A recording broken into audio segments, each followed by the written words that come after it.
मैं उससे सिर्फ एक बार मिली थी, सिर्फ एक बार। लेकिन उस एक रात में उसने मुझे वो सब दे दिया जो मेरी शादी के 5 साल में कभी नहीं मिला। उसकी आंखों में कुछ था, कुछ ऐसा जो दिल को छू गया। पर अगले दिन जब मैंने उसका नंबर मिलाया तो फ़ोन किसी और के नाम से उठाया गया, एक ऐसा नाम जो 5 साल पहले मर चुका था। मैं सिया हूँ और ये मेरी ज़िंदगी की सबसे अजीब, सबसे हसीन और सबसे डरावनी कहानी है। मैं मुंबई में एक प्राइवेट कंपनी में काम करती हूँ। अच्छी पोस्ट है, पैसा है, फ्लैट है, पर सुकून नहीं है। 5 साल हो गए मेरी शादी को। अर्जुन मेरा पति है, लेकिन अब तो सिर्फ नाम का रिश्ता रह गया। न प्यार, न जज्बात, सिर्फ एक थकान है जो रोज़ घर लाती हूँ। रात को वाइन का ग्लास लेकर नेटफ्लिक्स चलाती हूँ, पर स्क्रीन से ज़्यादा खामोशी बोलती है। अकेले रह रहकर अब तन्हाई मेरी आदत बन गई थी, तब तक जब तक वो मेरी ज़िंदगी में नहीं आया।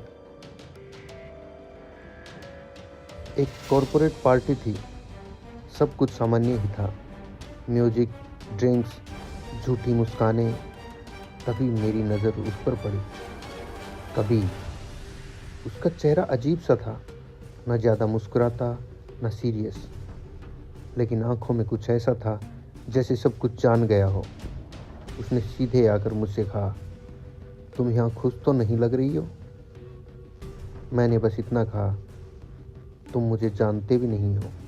और उसने मुस्कुरा कर कहा, इसलिए तो पूछ रहा हूँ। रात भर हम दोनों एक बार में बैठे, बातें की, पीने लगे और एक अजीब कनेक्शन महसूस हुआ। उसकी हर बात, हर नज़र जैसे मुझे अंदर तक पड़ रही हो। उसने कहा, तुम्हारे जिस्म से ज़्यादा तुम्हारी तन्हाई अट्रैक्टिव लगती है। मैंने हंसी में कहा, और तुम उसे मिटाने आए हो। और फिर हम मेरे फ्लैट में चले गए। रात लंबी थी और जज्बात गहरे। क्या था वो? अट्रैक्शन, भागने की चाह, या कुछ और? पर हर पल उसके साथ एक नशा था, एक एहसास जो शब्दों से बाहर था। उसने मुझे ऐसे छुआ जैसे कोई पहली बार किसी औरत की इज्जत करता हो। वो रात मेरी ज़िंदगी की सबसे खूबसूरत रात थी, लेकिन हर खूबसूरत कहानी में छुपा होता है एक डर। सुबह जब मेरी आँख खुली तो कबीर जा चुका था। मैंने सोचा चलो कुछ समय के लिए मिला था, पर दिल तो लग गया था। मैंने उसका नंबर डायल किया। फ़ोन उठाया किसी और ने और कहा, ये नंबर कबीर मल्होत्रा का था, उसकी मौत 2019 में हो गई थी। मैं शौक में थी। क्या? मौत 5 साल पहले? मैंने बार में कॉल किया, उस होटल का सीसीटीवी चेक करवाया, लेकिन फुटेज में मैं अकेली थी, कबीर कहीं भी नहीं था। मेरे दोस्तों ने कहा, तुम स्ट्रेस में हो सिया, तुम्हारा दिमाग तुमसे खेल कर रहा है। पर मैं जानती थी वो रात छूटी नहीं थी।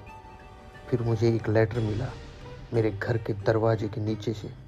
उसमें लिखा था, तुम्हें सिर्फ प्यार चाहिए था, मैंने दिया, अब ढूंढो कि मैं था कौन।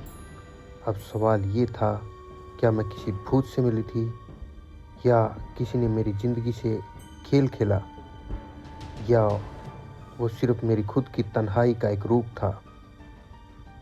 आज भी जब मैं शीशे के सामने खड़ी होती हूँ, कभी कभी मुझे अपने पीछे एक परछाई दिखाई देती है, जैसे वो अब भी कहीं पास है। कबीर या मेरी तन्हाई का चेहरा।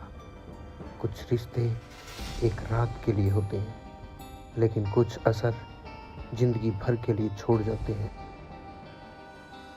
कुछ दिन बाद एक रात जब मैं अपने बेडरूम में अकेली थी, मेरा फ़ोन बजा, अनजान नंबर। मैंने कॉल उठाई और उधर से वही आवाज़, कबीर की आवाज़। तुम मुझे ढूंढ रही हो सिया? मेरी सांसें थम गई। मैंने कांपती हुई आवाज़ में पूछा, कौन हो तुम? तुम जिंदा कैसे हो? उधर से सिर्फ हंसी सुनाई दी, धीमी, गहरी, डरावनी हंसी। फिर आवाज़ आई, मैं मर चुका हूँ, लेकिन तुमसे दूर नहीं हूँ सिया। तुमने मुझे खुद बुलाया है। और फिर कॉल कट गया। मैंने जल्दी से उस नंबर को ट्रेस करवाने की कोशिश की। रिपोर्ट आई, ये नंबर किसी के नाम पर रजिस्टर्ड ही नहीं था। लेकिन इससे भी ज़्यादा डरावनी बात थी कि मेरे फ़ोन में वो नंबर सेव ही नहीं था। फिर भी मुझे कॉल आ रही थी और मुझे समझ नहीं आ रहा था कि यह कोई खेल है या सच में कबीर की आत्मा मेरे आसपास है। मैं कबीर मल्होत्रा के बारे में और जानने के लिए उसकी पुरानी फाइल्स खंगालने लगी।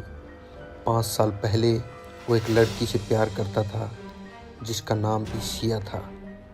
वो लड़की अचानक गायब हो गई थी और उसके कुछ दिन बाद ही कबीर का एक्सीडेंट हो गया था। लेकिन अब सबसे बड़ा झटका मुझे तब लगा जब मैंने उसकी आखिरी तस्वीर देखी। उस तस्वीर में मैं थी, हाँ, हूबहू मेरी जैसी शक्ल वाली एक लड़की जिसका नाम भी सिया था। क्या ये सिर्फ इत्तेफाक था या मैं उसी अधूरी कहानी का हिस्सा बन गई थी? अब हर रात मुझे अजीब अजीब आवाज़ें सुनाई देने लगी। कोई फुसफुसाता, सिया, मैं वापस आ गया हूँ। कभी कभी जब मैं शीशे के सामने खड़ी होती हूँ तो मेरे पीछे किसी की परछाई नज़र आती है, और जब मैं पलटती हूँ वहाँ कोई नहीं होता। मुझे लगने लगा कि कबीर कहीं ना कहीं अब भी मेरे आसपास है, या शायद उसने कभी मुझे छोड़ा ही नहीं था। मैं पूरी तरह से डर के साए में जी रही थी और फिर एक दिन मेरे दरवाजे पर दस्तक हुई। दरवाज़ा खोला और सामने कबीर खड़ा था, जिंदा। मैंने घबरा कर दरवाज़ा बंद करना चाहा, लेकिन उसने मेरा हाथ पकड़ दिया। डर मत सिया, मैं असली हूँ। मैं कांपते हुए बोली, तो तुम तो मर चुके थे? उसने गहरी सांस ली और कहा, मैं कभी मरा ही नहीं था, मेरी पहचान मिटा दी गई थी। मैं पूरी तरह शंत थी।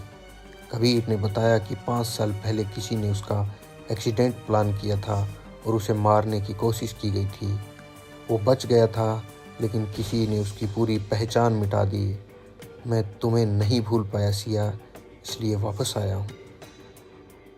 अब सवाल ये था, क्या ये सच में कबीर था या कोई और उसके नाम पर मुझे धोखा दे रहा था? मैंने उसकी आंखों में देखा, वही गहराई, वही एहसास। लेकिन एक सवाल मेरे मन में अभी भी था, जिस कबीर के साथ मैंने वो रात बिताई थी वो कौन था? और अगर ये कबीर असली है तो पिछली रात मेरे साथ जो हुआ वो एक सपना था या सच्चाई? क्या प्यार की कहानियाँ कभी पूरी होती है या अधूरी कहानियों के चेहरे बदलते रहते?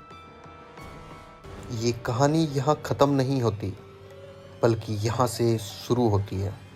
अब आप बताइए, जो सिया के साथ हुआ वो क्या था? क्या कबीर सच बोल रहा था या फिर उसकी ज़िंदगी में कोई नया धोखा आने वाला था? कमेंट करके बताओ, इस कहानी का अगला पार्ट कब आना चाहिए। नमस्कार।